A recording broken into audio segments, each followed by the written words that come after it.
watching Big Jet TV.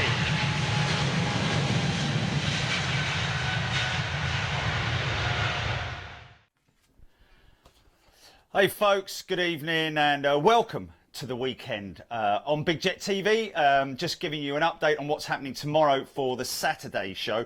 I know we call it the weekend show now because we kind of dip between Saturdays or Sundays depending upon what our schedules are looking like, where we're at and so on and so forth. Don't forget, next weekend, of course, next Saturday, channel members, we're going to be in Dublin.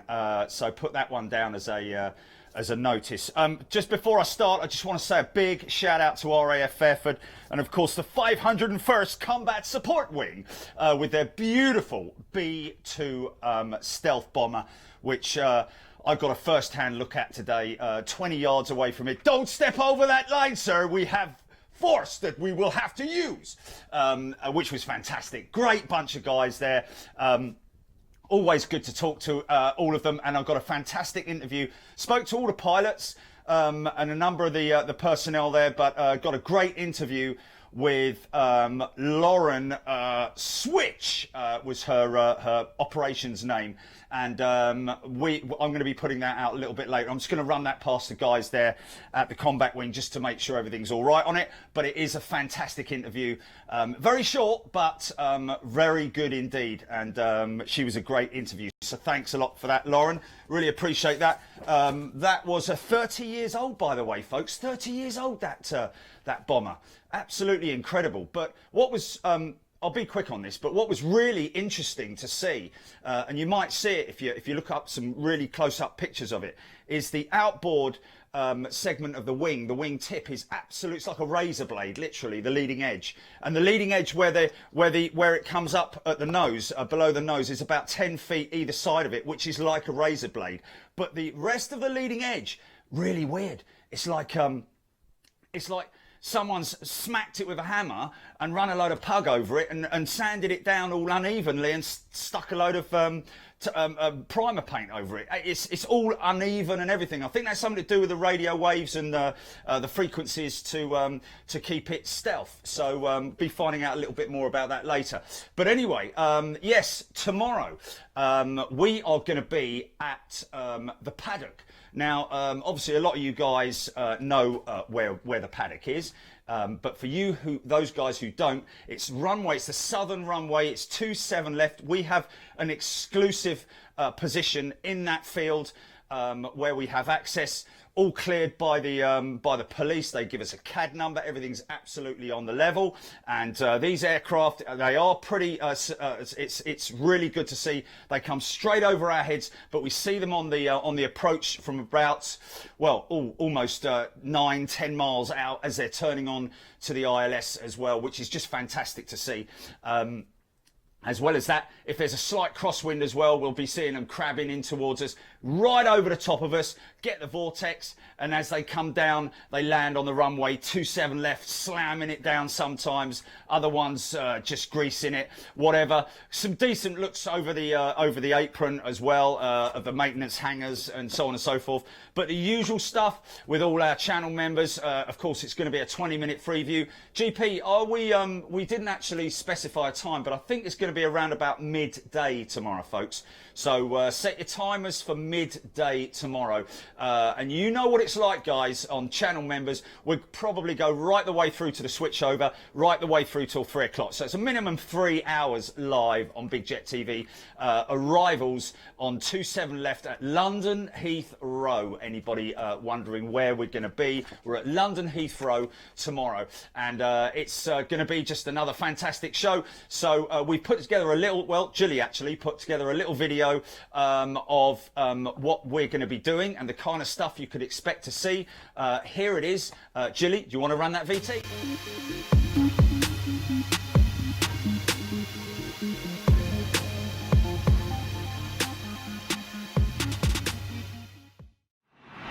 Is that 747 joining the back of the stack there?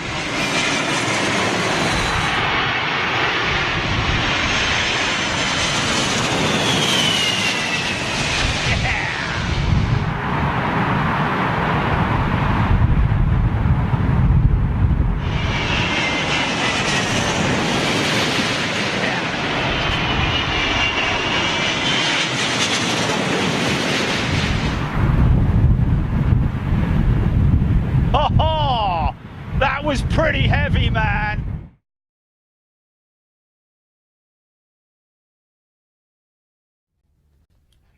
So guys, join us there at the paddock tomorrow around about midday UK time. Make sure you set your timers, and weather's looking decent. We're expecting a little bit of precipitation, but that's not a problem for us. As you know, we go out in all weathers. And of course, a little bit of side wind as well, never hurt anybody, and we might see some pilot skills going at it. Right, before I go, I'm just going to read out a few little things that came through this week. First of all, from Malcolm Lewis, and then this is a kind of a reoccurring sort of like request or statement or comment that comes through from people about the camera settings. Malcolm mentioning here, set your camera on manual focus. First of all, Malcolm, as I've explained to so many people so many times, this is the Panasonic VX1. As you can see, it's just a handy cam. There is no manual setting on it. First of all, even if there was a manual setting on it, like the last model that we had, there was a little manual setting wheel here on the front. But first of all, we're panning stuff really quick, so you can't manual focus. If you're manual focusing then on a still object, then fair enough, or something that's very slow moving, you can adjust your manual focus. But also, don't forget, I've only got two hands, last time I looked anyway. But obviously, I've got to use this for the arm, and I've got to use this for the zoom. If I was to try and do some manual focusing with this, it might be a little bit dodgy, especially when you're sort of like panning fast. So, Malcolm, thanks a lot for your comment. I appreciate it, but please understand that this camera does not have manual focus. But again, like I say, even if it did, I wouldn't be using the manual focus option because I have to pan very quickly. That one, this is a really nice one coming from Colin Bracker. I hope I've spelt your name, pronounced your name right there, Colin. He says, and I hope you don't mind me reading this out, mate, but 31 years ago, whilst riding his motorcycle home from RAF Boscombe Down, he got hit by a car head-on. He worked at Boscombe for 22 years and loved seeing getting up close and hands-on to the military aircraft, including the Lightning. Wow, one of my favourite planes from back in the day, the Lightning, along with the Vulcan. After my accident, I spent 7 weeks in hospital after having numerous operations to save my left leg. Unfortunately, I was medically retired and disabled, needing a mobility scooter to get around. I therefore do not get out very often. This is, I have to say, sort of like reflective of a lot of people who watch Big Jet TV as well. I miss being so close, up so close to the aircraft, but they did fly over my house. Of my wife Daphne and I live underneath RAF Boscombe Down Circuit. Lucky you. I discovered Big Jet TV only this year, approximately 7 months ago. I watched FREEVIEW for a time, and then I joined the big boys as a member, and now also as a supporter. I no longer feel that I missed out on my aviation fix. I've watched Big Jet TV every time Jerry goes out to play in all weathers. I'm really hooked. I think there should be a health warning on your website saying that Big Jet TV is addictive. At least I think so. Big Jet TV has given me back my desire to watch big jets. And they're talking about coming to the Renaissance Hotel. Never seen an A380. Mate, if you come down there, let me know. I will be more than happy to come down there and show you around and help you get around as well. So, Colin, thanks so much for that. And that sort of like I say, reflects what a lot of people say about Big Jet TV, because, you know, we put a lot into it. And it's worth the efforts, and it's, you know, and it's so nice to get that kind of feedback. This is another one from Thomas Rieger. Jerry, this is probably the wrong place, blah, blah, blah, blah, blah, blah.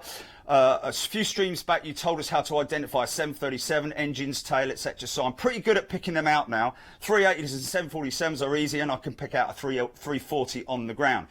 Is there any chance you can give us tips on identifying other aircraft, other jets, sorry, when there are breaks in the action? Maybe you could just do a little video from the studio, like we are now, and help out those of us who are who want to know a little bit more than just going, ooh, shiny aeroplane. Thanks, man. You guys are awesome. Well, mate, and that's Iceman717 on YouTube. Thomas, thanks so much, mate. And yes, I haven't forgotten what you said, and I am planning on putting together a series of idents, because each particular aircraft, there's quite a lot that can go into it, and that is like literally as it's on the ground, when it's moving, obviously when it's coming towards you as well, which is pretty significant, and also at high level as well when it's at cruise altitude. So yeah, definitely, Tomo, appreciate that, and I will definitely be working on that, and hopefully you can pick up a few more tips on that one as well. This is a final one from Clive. Hi, Jerry. This is Clive Clark Watson, and brackets he's put Clive #1. We really love your shows.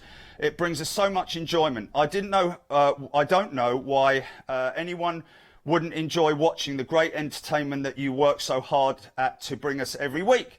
It certainly makes our day when we tune in. Please tell all those small-minded people like Martin, Luke, Casey, Jane, and all the other idiots, he says, on my behalf, that they can finally go and get a life. So there you go. Thanks again for all your hard work. And he signs it off, love, Clive, with a big kiss. So thanks, mate. Appreciate that. And yeah, well, I mean, what great words there from Clive. Thanks, mate. We will see you tomorrow on the show around about midday. Make sure you tune in. And have a good evening, guys. Look after yourselves, look after your animals, and drink responsibly if you're going out on the booze. Take it easy. See you later. Shut up. Bye-bye.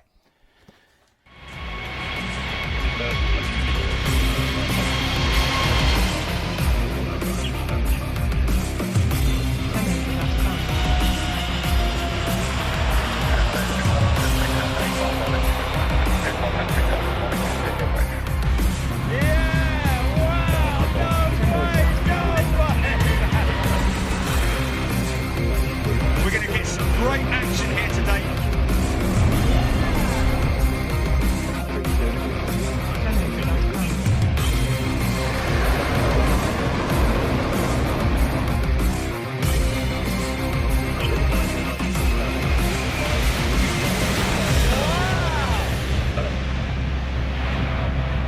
You've been watching Big Jet TV.